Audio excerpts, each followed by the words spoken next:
राजकीय बातमी।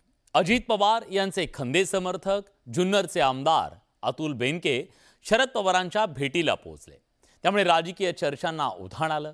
मागील महिन्यात सुद्धा या दोन्ही नेत्यांची भेट झाली होती, त्यामुळे वाढलेल्या या सगळ्या भेटीगाठींमुळे एक वेगळी राजकीय समीकरण जुळत असल्याची शक्यता वर्तवली जाते।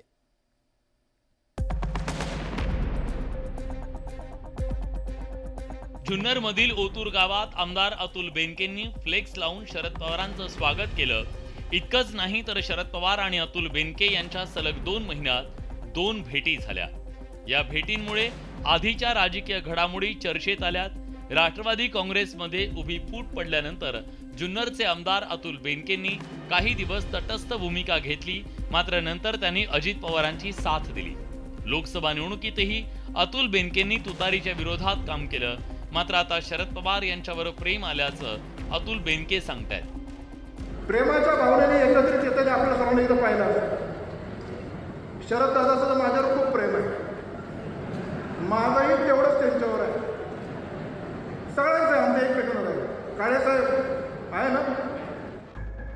शरद पवार आणि अजित पवार एकत्र येऊ शकतात असं वक्तव्य अतुल बेनकेंनी काही दिवसांपूर्वी केलं होतं।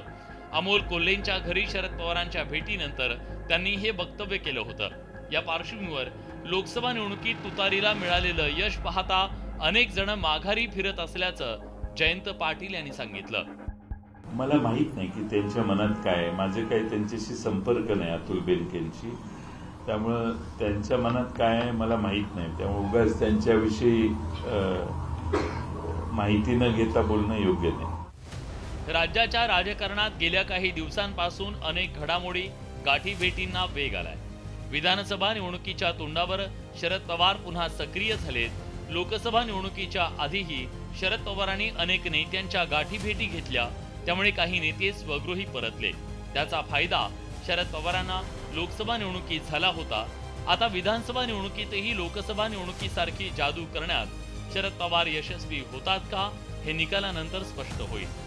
अजित पवार गटाचे आमदार अतुल बेनके मागच्या अनेक दिवसापासून शरद पवारांची वारंवार भेट घेत आहेत।